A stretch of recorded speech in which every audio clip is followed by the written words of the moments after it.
नमस्कार, तपाई हेर्दै हुनुहुन्छ नेपाल पोस्ट। म गोविन्द चपगाई। देश तथा विदेशका हेर्नै पर्ने महत्वपूर्ण खबर लगायत आज दिनभरि कहाँ के भयो, के हुँदैछ त सम्पूर्ण जानकारीहरू लिएर उपस्थित भइसकेका छौं। कृपया समाचार समय अवधिसम्म हामीसँगै रहनुहोला। आउनुहोस् समाचार सुरु गरौं आज दिनभरिका मुख्य शीर्षकहरूबाट।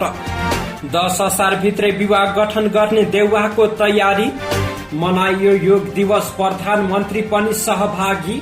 जय पृथ्वी बहादुर सिंहलाई राष्ट्रिय विभूति घोषणा गर्ने निर्णय। जब नगर कार्यपालिकाका बैठकमा बालिनले टेबुल ठोके। आधे अधिकारी विवाद प्रकरण, साठगाँठबाट नियुक्ति स्वार्थ बाँझिएपछि निलम्बन। एकीकृत समाजवादीले बोलायो 3वटा बैठक, अध्यक्ष नेपालले राजनीतिक प्रतिवेदन पेश गर्ने। कांग्रेस महामन्त्री दय थापा र शर्मा निर्वाचन आयोग जाँदै। योगलाई सम्पूर्ण विश्वले ग्रहण गर्नु सबैको लागि खुशीको विषय, राष्ट्रपति भण्डारी। विनोद प्रकाश सिंहलाई सचिवमा बढुवा गर्ने मन्त्री परिषदको निर्णय। सार्वजनिक सवारी भद्र गोल सेवामाथि भाडाको भारी।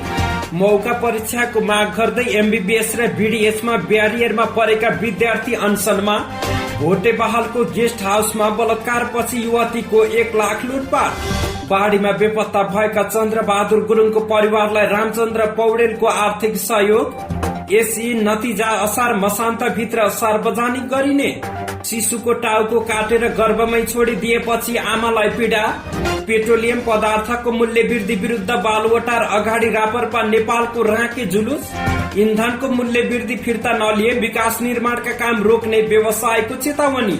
र भारतको असममा बाढीका कारण जनजीवन प्रभावित, कम्तीमा 34 जनाको ज्यान गयो। अब सुन्नुहोस् पूरा समाचार।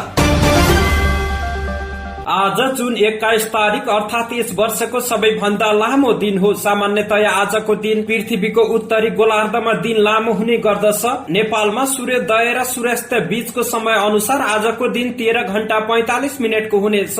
मौसम पूर्व अनुमान महाशाखाका अनुसार आज काठमाडौँमा बिहान सूर्योदय 5:09 मा भएको छ भने सूर्यास्त 7:03 मा हुनेछ। सूर्यलाई परिक्रमा गर्ने क्रममा पृथ्वीको ढल्काइका आधारमा सूर्यको प्रकाश धेरै समय पर्ने भएकाले 21 जुनमा दिन वर्षकै लामो हुन्छ। जुन 20, 21 र 22 तारिक मध्ये कुनै एक दिन लामो दिन पर्दै आएको छ। भोलिदेखि दिन छोटो र रात लामो हुँदै जान्छ। डिसेम्बर 21 तारिकमा भने सूर्यको प्रकाश पृथ्वीमा कम पर्ने भएकाले दिन सबैभन्दा छोटो र रात लामो हुने गर्दछ।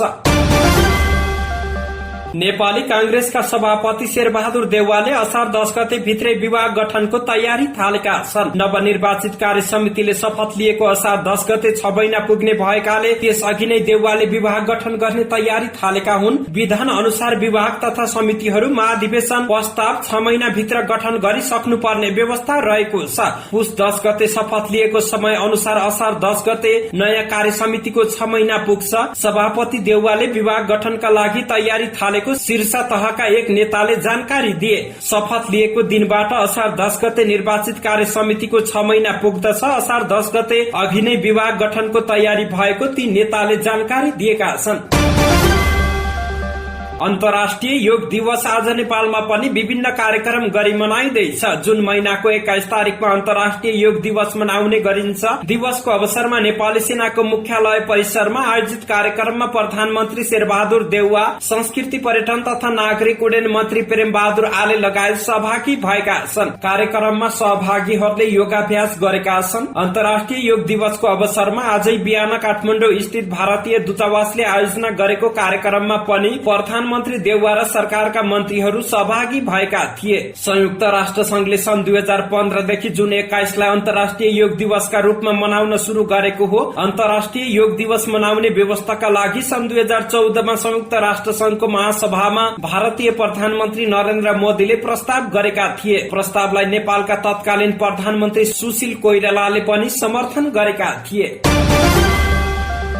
सरकारले जय पृथ्वी बहादुर सिंहलाई राष्ट्रिय विभूति घोषणा गर्ने निर्णय गरेको छ। हिजो सोमबार बसेको मन्त्री परिषद बैठकले सो निर्णय गरेको सरकारका प्रवक्ता समेत रहेका संचार मन्त्री ज्ञानेन्द्र बहादुर कार्कीले जानकारी दिए। नेपालका शिक्षा क्षेत्रको विकास तथा विश्व सामु नेपाललाई चिनाउन पुर्याएको योगदानको कदर स्वरूप उनलाई राष्ट्रिय विभूति घोषणा गर्ने निर्णय गरेको आज मंगलबार आयोजित पत्रकार सम्मेलनमा कार्कीले जानकारी दिए। यस्तै विनोद प्रताप सिंहलाई सचिवमा बढुवा गर्ने नेपाल वायु सेवा निगमका कार्यकारी अध्यक्ष युवराज अधिकारीलाई वायु सेवा ऐन अनुरूप निलम्बन गरी जाँचबुझको काम अघि बढाउने, कोहलपुर सुर्खेत 132 केबी प्रसारण लाइन निर्माणका लागि वन क्षेत्र प्रयोग गर्न दिने राजशासकको अध्यक्षमा धर्मेन्द्र झालाई नियुक्ति गर्ने निर्णय पनि बैठकले गरेको कार्कीले जानकारी दिएका छन्।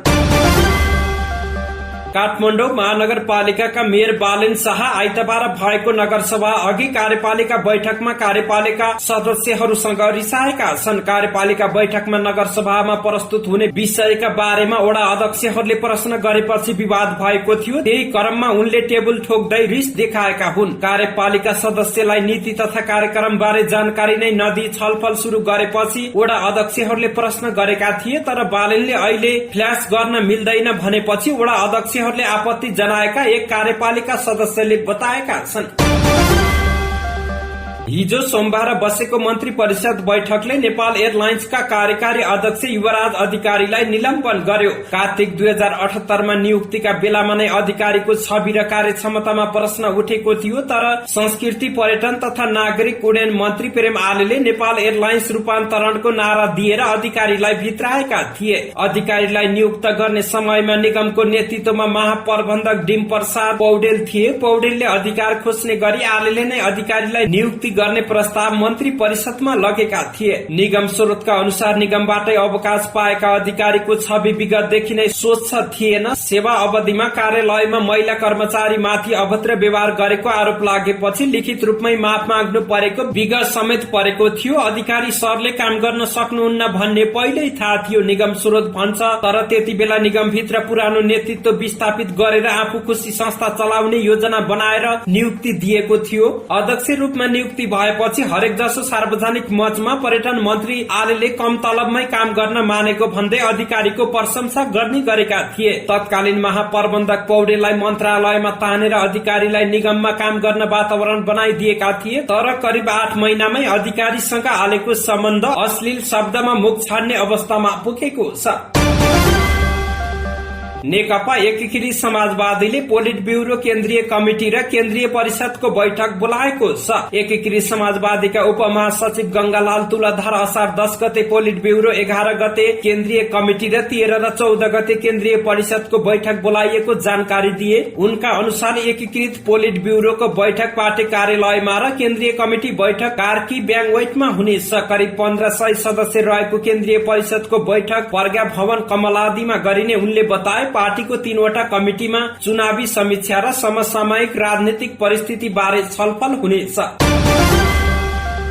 नेपाली कांग्रेसका महामन्त्री गगन थापा र विश्व प्रकाश शर्मा आज मंगलबार बिहान 11 बजे निर्वाचन आयोगको कार्यालय गएका छन्। आयोगको कार्यालय पुगेर उनीहरूले प्रवासी नेपालीहरूलाई मत अधिकारको व्यवस्था मिलाउन आयोगका प्रमुख आयुक्त दिनेश थपलियाको ध्यान आकर्षण गराउने कार्यक्रम चलिरहेको छ। विदेशमा बस्ने नागरिकको मत अधिकार, मतदाता नामावली दर्ता गर्दाको समस्या लगायतका विषयमा पूरा भएको महामन्त्री शर्माले जानकारी दिए। महामन्त्री थापा र शर्माले सोमबार उक्त विषयमा प्रधानमन्त्री शेरबहादुर देउवाको ध्यान आकर्षण गराएका थिए। राष्ट्रपति विद्यादेवी भण्डारीले नेपालको प्राचीन सभ्यता र जीवन दर्शनसँग अभिन्न रूपले जोडिएको योगलाई जीवन उपयोगी साधनका रूपमा सम्पूर्ण विश्वले ग्रहण गर्नु हामी सबैका लागि खुशीको विषय भएको बताउनु भएको छ। अन्तर्राष्ट्रिय योग दिवस जुन 21 का अवसरमा राष्ट्रपति भण्डारीले जारी गर्नु भएको सन्देशमा स्वदेश तथा विदेशमा रहनुभएका सम्पूर्ण नेपालीलाई सुख, शान्ति तथा सुस्वास्थ्यको शुभकामना व्यक्त गर्दै भौतिक विकासबाट प्राप्त हुने मानवीय खुशीलाई योगाभ्यास बाट प्राप्त हुने सकारात्मक ऊर्जासँग जोडिँदै खुशी, समुन्नत र शान्तिपूर्ण समाज निर्माण गर्न सबैलाई सफलता प्राप्त हुने उल्लेख गर्नु भएको छ। सन्देशमा योग व्यक्तिको शारीरिक, मानसिक र आध्यात्मिक स्वास्थ्यलाई सुदृढ गर्ने अभ्यास हो। यसकारण योगलाई शारीरिक व्यायामका रूपमा मात्र नभएर चिन्तन सहितको क्रिया मानिएको छ। निश्चित अनुशासन र पद्धतिमा बाँधिएर अवलम्बन गरिने योगाभ्यासबाट शरीरमा स्फूर्ति बढ्ने, रोग प्रतिरोधात्मक क्षमताको विकास हुने तथा सकारात्मक सोचतर्फ व्यक्तिलाई उत्प्रेरित गर्न सकिने विश्वास व्यक्त गरिएको छ। सरकारले विनोद प्रकाश सिंहलाई सचिवमा बढुवा गर्ने निर्णय गरेको छ। मन्त्री परिषदको हिजो सोमबारको बैठकले बढुवा समितिको सिफारिसका आधारमा सिंहलाई सचिवमा बढुवा गर्ने निर्णय गरेको हो। उनी यसअघि संचार तथा सूचना प्रविधि मन्त्रालयमा सहसचिव थिए। लोकसेवा आयोगका अध्यक्ष माधव प्रसाद रेग्मीको अध्यक्षतामा 31 जेठमा बसेको बढुवा सिफारिस समितिको बैठकले सिंहको नाम सचिव बढुवामा सिफारिस गरेको थियो। 2078 असारमा राजु परसाईले काठमाडौँबाट आफ्नो घर झापा जाँदा 1500 रुपियाँ गाडी भाडा तिरेका थिए। तर 1 वर्ष नबित्दै यही रूटमा उनले 2400 रुपियाँ भाडा तिर्नु पर्यो। यति छोटो समयमै झण्डै दोबर बढेछ। उनी भन्छन् अब घर जान पनि सानो बजेटले नधान्ने भएछ। गत 1 वर्षमा सबैजसो रूटमा सार्वजनिक गाडी भाडा 65% बढेको छ। पेट्रोलियम पदार्थको मूल्य वृद्धि दर भन्दा तीव्र छ गाडी भाडा बढोत्तरी। सरकारले हिजो सोमबार मात्रै सार्वजनिक सवारीको भाडा 7.7% सम्म वृद्धि गरेको छ। भाडा दरलाई वैज्ञानिक स्वचालित पद्धतिमा समायोजन गरिरहेको सरकारले सार्वजनिक सवारीको वैज्ञानिक व्यवस्थापनमा भने सिनको भाँची रहेको छैन। बरु निजी सवारी र सार्वजनिक सवारीलाई सरकारको समान खालको व्यवहार देखिएको छ। सरकारले हिजो सोमबार डिजेलको मूल्य एकैपटक प्रति लिटर 27 रुपियाँ बढाएर 192 रुपियाँ पुर्यायो। धेरै जसो निजी सवारीमा उपयोग हुने पेट्रोलमा प्रति लिटर 21 रुपियाँ बढाउँदा सार्वजनिक सवारीमा बढी खपत हुने डिजेलको भाव सरकारले पेट्रोल भन्दा उच्च दरमा बढायो। विज्ञहरू यसबाटै सरकार सार्वजनिक सवारी र त्यसको प्रयोगकर्ता प्रति कति उदासीन छ भन्ने स्पष्ट हुने बताउँछन्। गरीब र निम्न मध्यवर्ग चढ्ने सार्वजनिक सवारीको व्यवस्थापन सरकारको प्राथमिकतामा छैन। सरकारको व्यवस्थाले सार्वजनिक यातायात चढ्नेहरूको शास्ति झन्झन बढ्दो भएको छ। महाराजगंज स्थित त्रिवी शिक्षण अस्पताल डीनको कार्यालय अगाडि एमबीबीएस र बीडीएस दोस्रो वर्षको ब्यारियरमा परेका विद्यार्थी परीक्षामा सहभागी गराउनु पर्ने भन्दै 13 दिनदेखि रिले अनसनमा बसेका छन्। तत्काल परीक्षा व्यवस्थापन गरिदिनु पर्ने, यदि परीक्षा नलिएको खण्डमा 2 वर्ष मात्र पढाएर 5 वर्षसम्मको 55 देखि 60 लाख रुपियाँसम्म असुलेको अतिरिक्त शुल्क रकम तत्काल फिर्ता गर्नुपर्ने उनीहरूको माग रहेको छ। अनसनमा बसेका विद्यार्थी राजीव दासले 200 भन्दा बढी विद्यार्थी ब्यारियरमा परेका भन्दै त्रिवीलाई तिरेको करिब अरब भन्दा बढी रकम असुल उपर गर्नुपर्ने आफूहरूले माग गरेको बताएका छन्। काठमाडौँको भोटेबहाल स्थित गेस्ट हाउसमा युवतीलाई बलात्कार गरेर काभ्रे घर भएका एकजना युवकले सुन र नगद लुटेका छन्। जेठ 29 मा बेलुका काभ्रेको तेमाल गाउँपालिका 9 घर भएका आशिष भनिने विश्व तमाङले 24 वर्षीय युवतीलाई बलात्कार गरेका हुन्। आरोपीलाई असार 5 मा वृत्त कालीमाटीबाट खटिएको टोलीले नियन्त्रणमा लिएको जिल्ला प्रहरी परिसर काठमाडौँका एसपी दिनेश राज मैनालीले जानकारी दिए। पेय पदार्थमा लट्ठिने पदार्थ मिसाएर खुवाएर बलात्कार गरेपछि आरोपीले युवतीको साथमा रहेको 1 लाख नगद र 2 तोला सुन लुटेर भागेको प्रहरीको अनुसन्धानबाट थाहा भएको छ। इमो मार्फत चिन्जान भएकी युवतीलाई 30 वर्षीय विवशले विवाह गर्छु भनेर सम्बन्ध अघि बढाएका थिए। तर भेट भएपछि उनले बलात्कार गरेर लुटपाट गरेका छन्। भेट्दा युवतीलाई आरोपीको नाम र ठेगाना समेत थाहा नभएको प्रहरीको प्रारम्भिक अनुसन्धानबाट थाहा भएको छ। पूर्व योजना अनुसार आरोपीले गेस्ट हाउसको लगबुकमा युवतीकै परिचय पत्र र मोबाइल नम्बर इन्ट्री गराएका थिए। बलात्कार पछि सो मोबाइल समेत लिएर उनी भागेको एसपी मैनालीले जानकारी दिए। आरोपीलाई बलात्कार र चोरी मुद्दामा प्रहरी वित्त काली माटीले 7 दिनको म्याद लिएर अनुसन्धान गरिरहेको छ। नेपाली कांग्रेसका वरिष्ठ नेता रामचन्द्र पौडेलले भानु नगरपालिका 11 मा बाढ़ीले क्षति पुर्याएका स्थानीयको अवलोकन तथा निरीक्षण गरेका छन्। 1 साता अघि वर्षाका कारण बाढ़ी पहिरोले क्षति पुगेको स्थानको पौडेलले अवलोकन गरेका हुन्। नेता पौडेलले ढाँडफेदी, सुन्दर बस्ती, टुहुरे पसल लगायतका स्थानको अवलोकन गरेका थिए। च्याउदे खोलाको नवनिर्मित पुल क्षतिको अवलोकन, रूपाकोट स्थित सवादी खोलाले बगाएको कजवेजको अवलोकन, ढाड खोलामा आएको बाढ़ीले स्थानीय को घर जोखिम भएको स्थानको उनले निरीक्षण गरेका छन्। क्षति भएको क्षेत्रको अवलोकन गर्दै नेता पौडेलले यही असार भित्रै तार जाली हालेर अहिले तत्कालका लागि तटबन्धको व्यवस्था गर्ने काम गर्न निर्देशन दिएका छन्। अहिले तत्कालको लागि ढाड खोलाबाट बस्तीमा जोखिम देखिएको स्थानमा तार जाली लगाउने र खेतमा पानी पुर्याउनका लागि पाइपको व्यवस्था गरिने उनको भनाइ थियो। सो अवसरमा नेता पौडेलले ढाड खोलाले बगाएर बेपत्ता भानु 11 का चन्द्र बहादुर गुरुङको परिवारलाई आर्थिक सहयोग समेत गरेका छन्। राष्ट्रिय परीक्षा बोर्डले यस वर्षको माध्यमिक शिक्षा परीक्षा एसई को नतिजा यही असार मसान्तभित्र सार्वजनिक गर्ने तयारी गरेको छ। यसका लागि बोर्डले तीव्रताका साथ आवश्यक काम गरिरहेको जनाएको छ। बोर्डका अध्यक्ष डाक्टर महाशरम शर्माले यसपटक एसई को नतिजा समयमै सार्वजनिक गर्नका लागि आवश्यक कार्य तीव्र रूपमा भइरहेको जानकारी दिँदै प्राविधिक रूपमा समस्या नआए असार 32 गते भित्र नतिजा सार्वजनिक गर्ने गरी काम भइरहेको बताए। राष्ट्रिय परीक्षा बोर्ड एसई कक्षा 10 का परीक्षा नियन्त्रक अर्जुन राय माझीले असार 32 गते एसई परीक्षाको नतिजा सार्वजनिक गर्ने तयारी गरेको जानकारी दिए। अहिले उत्तर पुस्तिका परीक्षणको काम सम्पन्न गरी सम परीक्षणको काम समेत अन्तिम चरणमा पुगेको जानकारी दिँदै उनले कम्प्युटर इन्ट्री गर्ने रुजु गर्ने लगायतका काम भइरहेको बताए। सम्पूर्ण काम सकेर असार मसान्त भित्र नतिजा सार्वजनिक गर्ने तयारीमा रहेको उनले जानकारी दिएका छन्।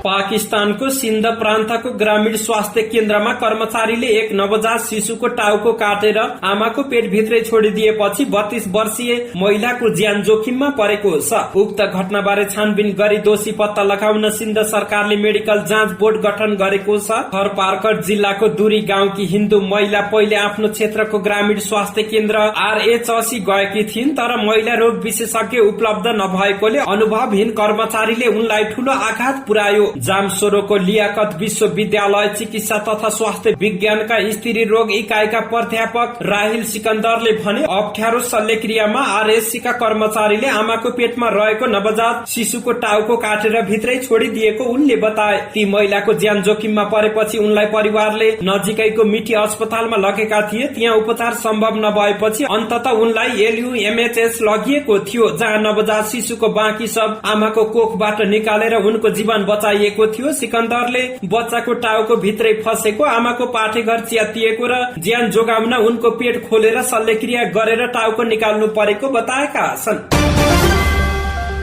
पेट्रोलियम पदार्थको मूल्य वृद्धिको विरुद्ध रापरपा नेपालका भातृ संगठनले राँके जुलुस सहित प्रदर्शन गरेका छन्। मूल्य वृद्धिको विरोधमा प्रधानमन्त्री निवास बालुवाटार अगाडि रापरपा नेपाल आबद्ध भातृ संगठनहरूले हिजो सोमबार साँझ राँके जुलुस प्रदर्शन गरेका हुन्। प्रदर्शनका क्रममा युवाहरूले मूल्य वृद्धि फिर्ता लिनुपर्ने, जनतालाई राहत दिनुपर्ने, महँगी नियन्त्रण गर्नुपर्ने माग गरेका थिए। रापरपा नेपालका अध्यक्ष कमल थापाले जनसरोकारको विषयमा भातृ संगठनहरूको सक्रियता प्रशंसनीय रहेको बताएका छन्। जनताको ढाड सेक्ने मूल्य वृद्धि तत्काल फिर्ता गर्न उनले सरकारसँग माग गरेका छन्।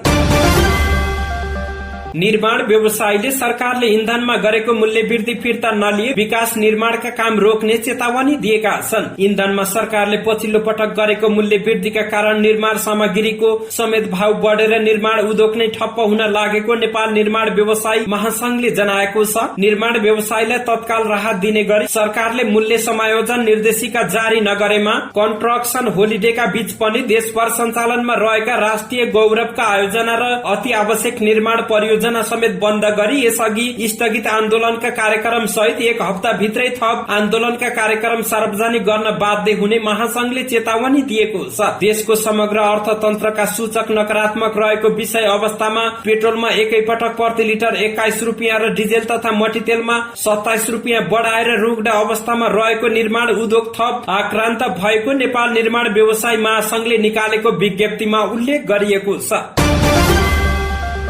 भारतको आसाममा बाढ़ीका कारण जनजीवन प्रभावित भएको छ। आसाममा कम्तीमा 34 जनाको ज्यान गएको विवरण प्राप्त भएको छ। त्यहाँ पिउने पानी र खानेकुराको अभाव भएको छ। गाउँलेहरू डुबानमा परेका छन्, घरहरू भत्किएका छन्। त्यहाँका 42 लाख भन्दा धेरै नागरिक विस्थापित भएका बीबीसी हिन्दीले जनाएको छ। भीषण वर्षाको असर छिमेकी राज्य मेघालयमा पनि परेको छ। आसाममा सरकारले विस्थापितका लागि 1147 वटा राहत शिविर खोलेको छ, तर निरन्तरको वर्षा र बाढ़ीका कारण उद्धार तथा राहतको काम जटिल बनेको प्रभावित क्षेत्रका उद्धार अधिकारीलाई उद्धृत गर्दै भारतीय संचार माध्यमले जनाएका छन्। यो वर्ष आसाममा भीषण बाढ़ी आएको यो दोस्रो पटक हो। गएको मे महिनामा आएको बाढ़ीले त्यहाँ कम्तीमा 39 जनाको ज्यान गएको थियो। आसाम राज्यमा यो महिना औसत भन्दा 109% बढी वर्षा भएको मौसम विभागले जनाएको छ। त्यहाँ ब्रह्मपुत्र नदी धेरै ठाउँमा खतराको तह भन्दा माथि बगिरहेको छ। आसामको मुख्य आर्थिक केन्द्र गुवाहाटी नजिकका क्षेत्रहरू पनि